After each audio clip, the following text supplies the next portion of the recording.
thank you so much for that introduction, Rati. Good afternoon, Indonesia. Good morning, Europe. I'm absolutely delighted to be here with you this morning. And a particular thank you to Joanna, of course, for all the work and the success that she has had in setting this up and for inviting us, Hotelschool The Hague, along on this project. And also my gratitude is extended to Elina and her team for actually making that introduction, to giving us the opportunity to contribute to such a prestigious project, and that we're really glad to be able to share the knowledge that we have built over the last, particularly over the last 4 years, in terms of integrating education and research to fight societal challenges, and in particular food waste, but also to be able to use those skills to actually to fight societal challenges in a broader sense. So just a little bit about Hotelschool The Hague. Welcome to the heart of hospitality. We were established a bit more than 90 years ago. We are constantly rated as one of the top 3 applied universities in our country, among the top 5 hospitality schools worldwide. We're very international, 65 nationalities, 2 campuses, where we also operate 2 hotels, 6 restaurants, and we have a research center established as well, where I mostly spend my time. So we have had a lot of success over the last 90 years, but of course, the world is changing so rapidly and is becoming increasingly complex and volatile, as we know, just looking back at this last year. So we had to start asking a question: what do we need to change to actually prepare our students to face this very complex world? And normally we would say, yeah, we always find the answer outside. And you would ask yourself, especially me as a marketeer, you know, what do our customers want? And what we saw is, of course, that education, higher education, has been changing very slowly. I think we've seen really a speed in innovation this last year because of the pandemic. But before 2020, this is very much the same pictures that we would see from the 1930s still in 2020. Whereas at the same time, you know, research shows that there is a need for a new type of business school, new type of higher education, which really focuses on a bigger pictures and run projects that actually also actively contribute and move towards social and environmental goals. And with that, saying that in the past, I think, you know, higher education have been very, very good at focusing on knowledge. But as we see with technological advancements and artificial intelligence, machine learning, so on and so forth, the emphasis going forward is really, as Joanna also pointed out, is really on 21st century skills and looking at how can we actually train new types of leaders that really, you know, have very, very advanced, inherently human skills such as critical thinking, creativity, what Yellow also talked about, communication, collaboration, curiosity, to really be able to tackle societal problems. Because indeed also, as Dr. Bondung said, we need a new type of business, a business that function in a circular manner, in a circular economy, rather than just a very linear economy as we're used to. So what we felt is, you know, just asking what our customer was just not enough. Looking at this broader picture, we said we need to ask a different question. And that question is actually, what do the world need from us? And what we saw, indeed, what I mentioned already, our world is changing very, very rapidly. You know, huge forces of change in terms of technology, economy, social changes, political changes that really impacts the way business models function today, and the need to change to be able to embrace these forces of change in society. At the same time, you know, we come from this ever-ending growth, and this is also what we mentioned this morning, there is limit to growth, and that's on a biospheric, societal, and economic level, and also very well outlined, and that's why I like this graph, because it sort of really outlined how the United Nations sustainability goals fits into that we cannot just continue growing, but we have to embrace a much more holistic view to actually how we treat both business models, but also the world that we live in. So we need, what I mentioned already, a new type of leaders that embrace these new economic models. And us as working at higher educations, we feel that it's our responsibility to actually deliver those new types of leaders. And Porter and Kramer wrote about this actually already 10 years ago, where they said, okay, there's really a need to move towards a more shared value model, where actually companies find opportunities in social problems. So it's not really a philanthropy or about only social responsibility, but it's really a different way of looking at how can we achieve economic success. So, and this is an article from Sedosia from 2014, where they looked at that, okay, companies that have this sort of broader perspective to running their businesses, they call them firms of endearment, they end up being actually almost 14 times more profitable over a 15-year period than regular Standard & Poor's 500 companies. So we said to ourselves, so where do we need to start then as a business school? We want to change, we need to continue to be ahead of our game.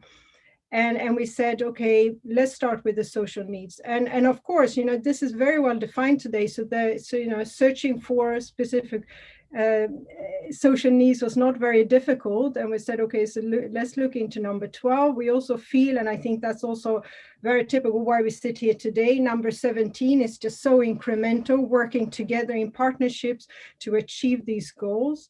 And we said, okay, food waste problem, we're a hospitality school. This is one of society's greatest challenges. As a business school in hospitality, we cannot not try and do our part in tackling this immense problem. So we said, okay, well, that might be a business opportunity where we say, also what previous speaker talked about, really sort of moving, I wrote it up here, from waste to food, and we call it from waste to taste. And in particular, looking at how can we actually reuse food or rescue food or save more food. And then at the same time, matching that together with the corporate assets that we have in terms of the expertise, the knowledge, and of course also the physical outlets that we have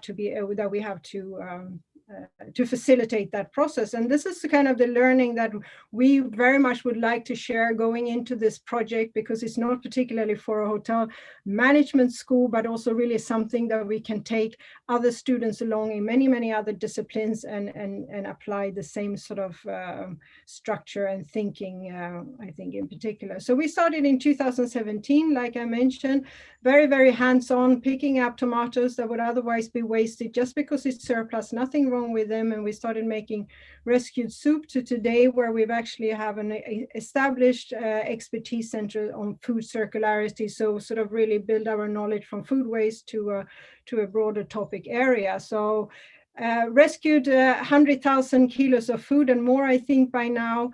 What we particularly do, which is relevant maybe or I think particularly for this project, is that how we look at, okay, so we do things in practice, but how do we actually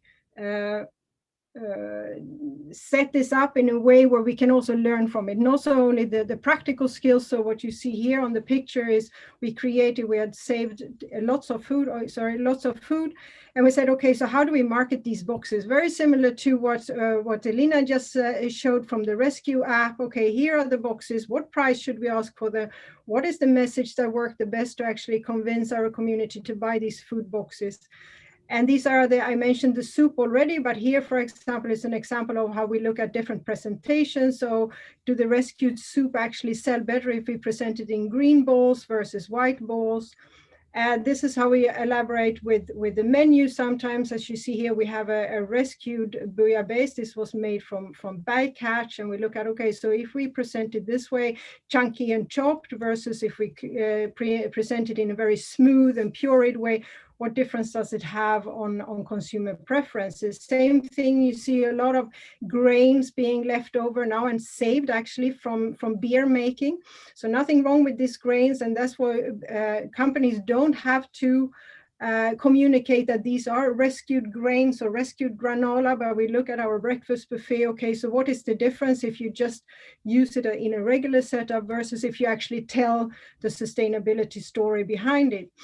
Rescuing pumpkins, for example, where we looked at different presentations on the buffet. You see ugly pumpkins here versus if we put pretty pumpkins. Again, it's nothing wrong with them, but consumers tend to not want to buy it because it looks ugly, but from the inside, it's perfect quality. we said, okay, does it make a difference in terms of the presentation of the food? So a lot of that work has also got into also us securing quite some research funding, but also something going back to what Jelle also talked about, influence strategies in terms of changing behavior. Dr. Bondung also talked about that changing behavior, and we've particularly looked at nudging. So indeed, also a green office, a green campus. I heard that Umpar is leading the pack on that. We've also done quite a lot of work in that regard, using different type of influence strategies, but also in our own kitchens to reduce food waste from social norms to priming to commitment. So very much looking forward to share this, and some of that work is also captured in the book of Elina and colleagues at Waste Busters. So it also, some of that work have led us last year we were a key partner in a national food waste challenge where we had 172 restaurants involved. I got 45 of our students involved in this process, and just very quickly how something like that works. An intake meeting with the restaurants.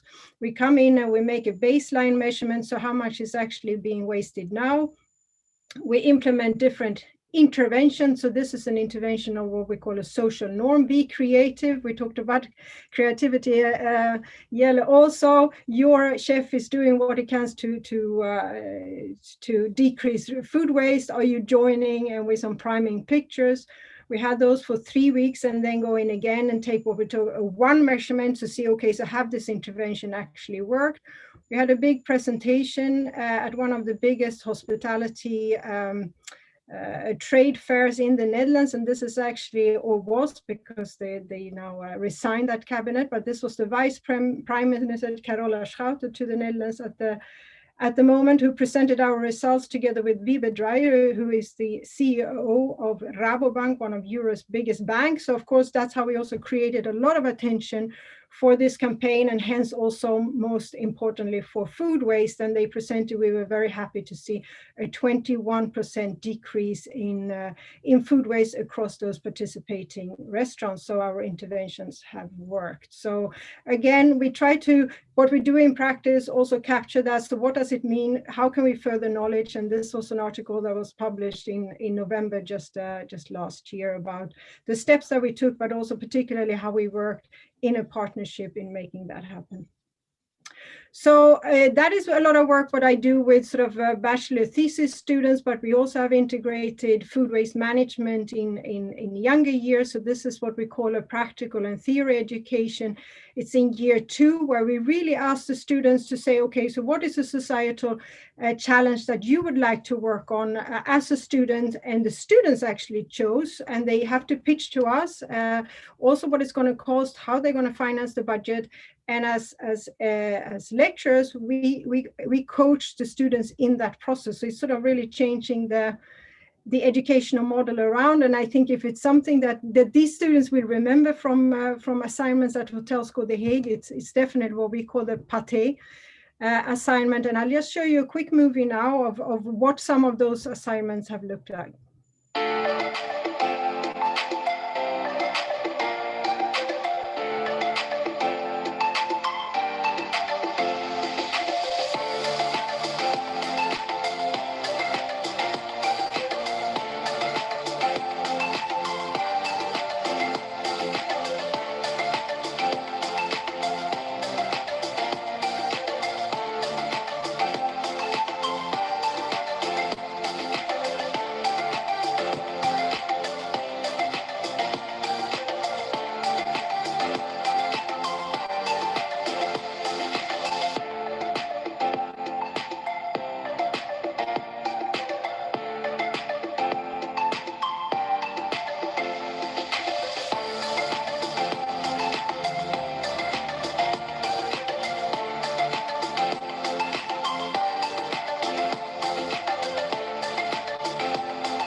Yeah, so those are just a few examples of what we do. So very much implemented also in a design thinking way. So where one project builds on the other.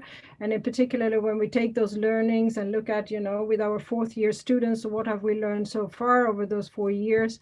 And so it's really about also, so a lot of iterations indeed, also building on the design-based research cycle in particular, and also a lot by doing, building awareness for various topics on food sustainability, but particularly on food waste through taking a lot of action. And this is really where you build from the student's perspective, creativity, communication, critical thinking. How do I actually tackle this? How do I get the budget? How do I operationalize it? So a lot of skills that really go into this. And this is just another example of boars in the Netherlands. It's an overpopulation. They're being shot as similar in Scandinavia, I believe, at least in Sweden, where I'm originally from, and often just wasted. So this is really, again, where we say, okay, not everybody agrees with us, because we also have a lot of vegetarians, but at least we need to at least appreciate that this is also a valuable resource. And here we make the sausage, which is actually then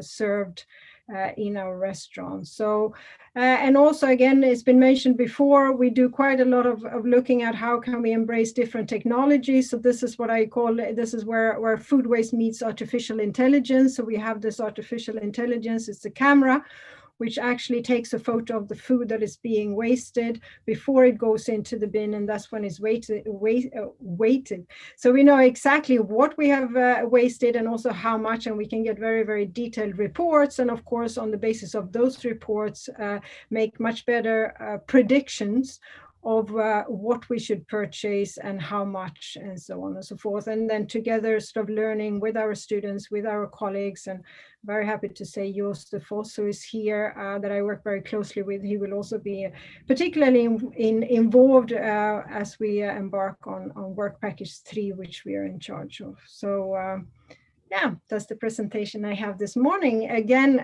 we're very, very delighted to be part of this consortium.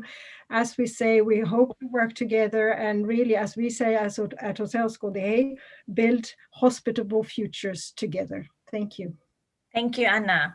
I really like the word rescue. It's very catchy, and as a consumer myself, I think I would think twice about what kind of option that I have.